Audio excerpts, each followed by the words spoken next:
All right, this video right here, I'm going to show you how I install my ZV-1M2.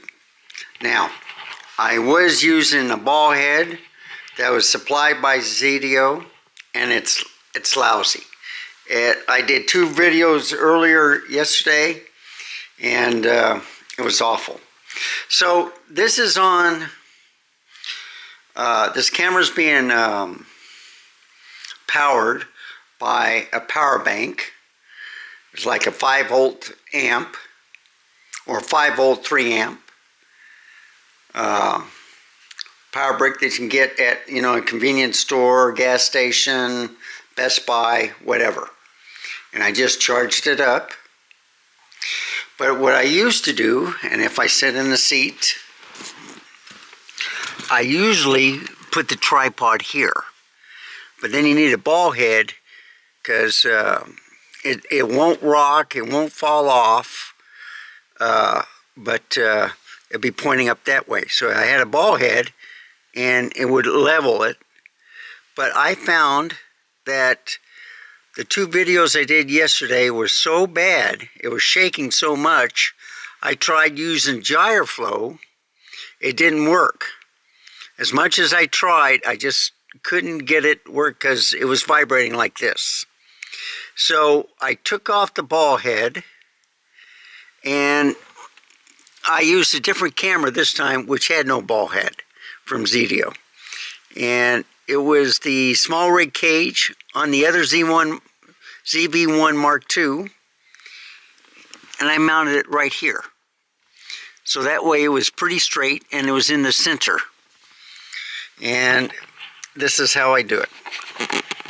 So first thing is, even if I power on the car, it's not plugged into the car and anything, it's just with the power bank. Okay, so I can turn off the car and keep recording. When I usually turn off the car, then the recording stops. But the nice thing about Sony is if you lose power, it will save the file where you can use it again. Nikon, it won't work, and I don't think Canon will work. But as you can see, I've got the door open, so I'm not going to do anything. But then I just mount it right here, and I have a long enough cable that it'll reach, and I get it positioned into the center, because you can see the middle part where the plug is, where the point is of the car, and then I can do a zoom. That way you don't see the windshield wipers. And I can go as 25 millimeters, 26, 27, 30, 31. I can go all the way up, look at that, 50 millimeters. And I'm zooming. But then it gets out of focus. So I can go up to 50 millimeters right here. And I can't remember if it's a 2.7 crop or a 2 crop.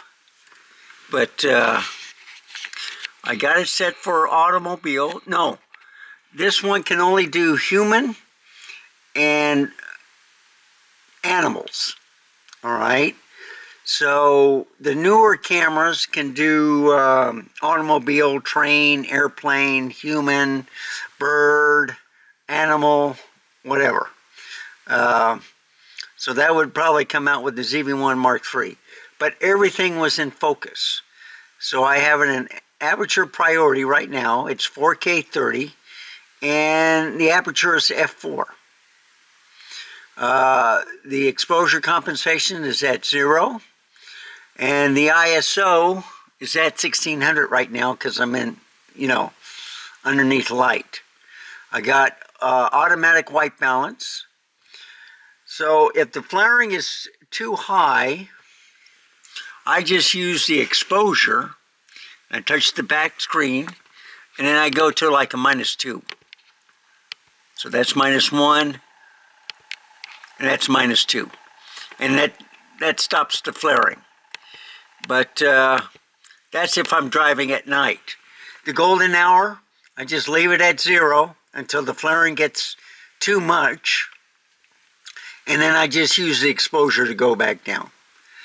Also, to set the aperture, see, this is the same thing as exposure.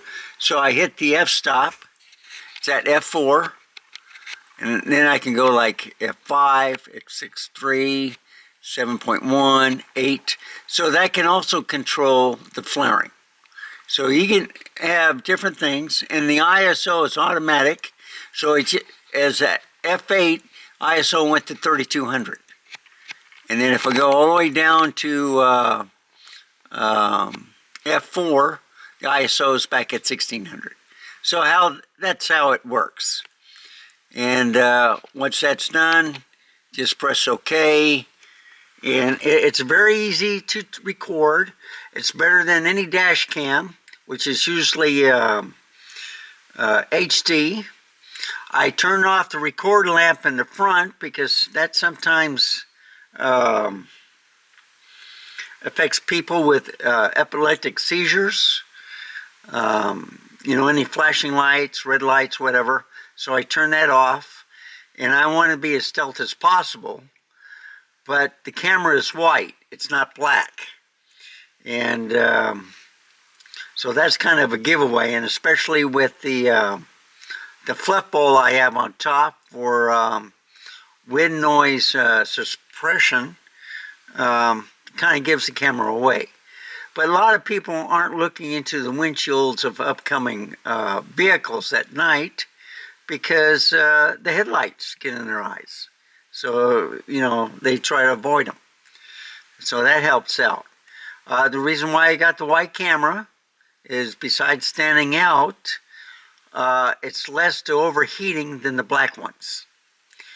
And the only problem is mounting it here, I gotta keep a hand on it to make sure it doesn't slide off the dash, or I'll put like one leg on the carpet area that I have on protect the dash from the sun. But what I also do is what I found is this is the best position, no ball head and no juddering. Perfect stabilization. It's like if it was on a gimbal. And I couldn't believe how perfect the videos I did 6 of them on the car, just going home. And I did 2 on the way there. It was like, I think an hour each. But the camera did start overheating, and with these Sony cameras, the LCD screen starts getting dark. Then you know it's ready to overheat. So then I just turn it off for 15 minutes, and it's good for like another 30 to 45 minutes, maybe even longer. It depends if it's in cloud cover or stuff. So I did practice today where when I turn on the car, I had the internal air conditioning on. So I turned on the defrost, which automatically brings in the outside air. But then I turned off the vents that was going to me and my legs, and I put everything up on the defrost, and that kept the camera from overheating. And then I closed the outside vent to get just the internal air circulating, and guess what? It worked. It did not overheat, and I think I got a pretty long time, you know, on the last video. I think it was like 36 minutes. So that's how I do it. And if I turn this around,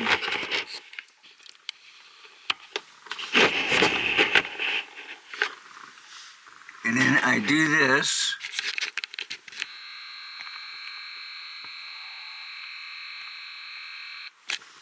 okay, and I straighten it up a little bit, and I back up.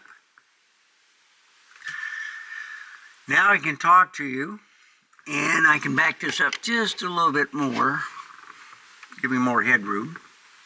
So what do you think? It's great for vlogging. It's a great camera.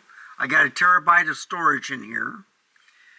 So I've been getting like 60 gigabytes for 2.5 hours, 4K 30. And so you see, the garage lights came off, but I have the overhead light on. And it adjusted the picture. The car lights went off. So if I do, oh, let me do the door. Okay, let's see if this comes on. No, it's saving battery power on the car. I could turn it on and the lights will work. But what do you think? Even with this light off here, it's working pretty good. So this is how I set up for a vlog, and the next videos you'll see is me trying to drive this at night, and I think it was like an hour long, where I went and filled up gas, and then I went to McDonald's, and then I bought me some tickets, lottery tickets. It's like pretty high, so who knows, it could win, could not. But just to get out of the house, and got me a frappy mocha, and you do a quick log. And this is how I test cameras out, is while I'm driving, I talk to the camera. It's like if I was talking to a different person, but I'm just talking to you, YouTubers that are watching my channel, and just trying to show you what you can do with the camera. And I think this is better than a cell phone right now, okay? There's some newer cell phones that does great on pictures and great stabilization and stuff like that. But I like the reach of this camera. Even if it only goes to 50 millimeters, I can go beyond, but the only problem is then the image gets a little fuzzy. So this is already at 18 millimeters and wide field of view, and you can see my whole upper body. And then you can always reposition this on something else to get, better lighting on the individual. So this is my quick take on this video, just to show you how I set everything up. Thank you for watching. Remember, stay safe, keep smiling, and I'll see you next time. Bye, folks. Have a wonderful day.